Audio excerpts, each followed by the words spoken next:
talakayan sa Senado matapos magtapat ang dalawang batikang mambabatas. Sentro ng sagutan ang issue ng diplomasya at ang kontrobersyal na caricature na iniuugnay sa West Philippine Sea.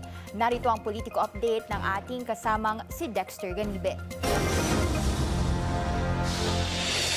Sa ikalawang linggo ng pagkakabinbin ng Senate Resolution number 256, si Senate Majority Leader Alan Peter Cayetano naman ang nakipagdebate kay Senator Kiko Pangilinan na siyang sponsor ng resolusyon.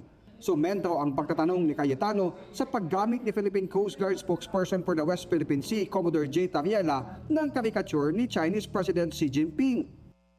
If a general in China makes a caricature of President Bongbong, dapat i-protest ng ating ambassador. At dapat tanungin, official ba yan? Because we cannot look underhanded pagdating po sa international community. Hindi pwede ang Pangulo makikipag-usap na eto walang personalan and then yung general mo, personal.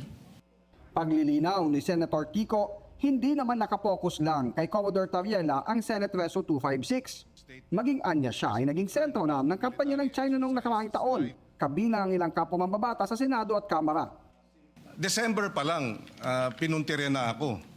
Si Senator Risa Ontiveros, the same. Nung nag-statement ang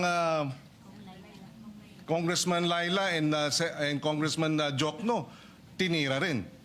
So, itong propensity to focus on Tariela because nagre-reklamo on China, it does not present the entire picture, Mr. President. Mr. President. This resolution would not have happened if it was just Mr. Commodore Tariela they were complaining about.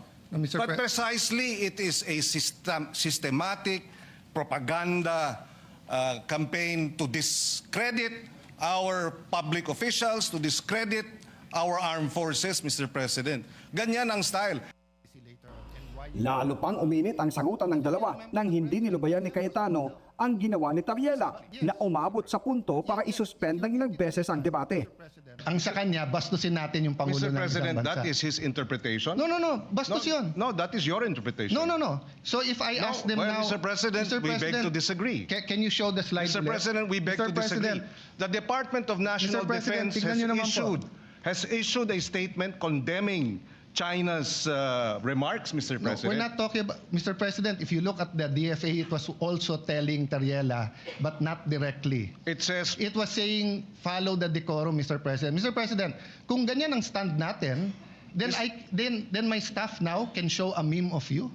Mr. President, Mr. President, dito ba sa... Let me ask that question. Mr. President, I am not from China. Why will they put a meme? Why will your staff put No, a it's meme not about towards me? China. It's about decorum. You're comparing apples Mr. and President, oranges, no, Mr. no. President. You are simplifying what Session is is a suspended for 1 minute. complicated... During the break, nag-usap-usap ang mga nasa mayorya para matapos ng debate at maipasa na ang resolusyon. Kamusta, Sen? Kamusta? Ayos lang. Kaya, Kevin? Ha? Naging mainit yung... Ay, ganun talaga rito. Okay lang. Nang ituloy ang debate, umabot na sa punto na tumanggi ng sagutin ni Pangilinan si Cayetano dahil umano sa pabalik-balik na lang na isyong inuukalkal ng kapwa mambabatas. Kaya tinapos na ang period of interpellation at amendments at isinalang na sa botohan kung i-adapt o hindi ang Resolution 256. Majority Leader. Yes, Mr. President. Thank you, Mr. President. Yes, Mr. President, with that period, close the period of amendments. Any objection? Hearing none, period of amendments closed. With that, Mr. President, I move to approve or adopt proposed Senate Resolution number 256. I so move. Any objection? Hearing none. PS Resolution 256 is hereby adopted. Thank you very much, Mr. President.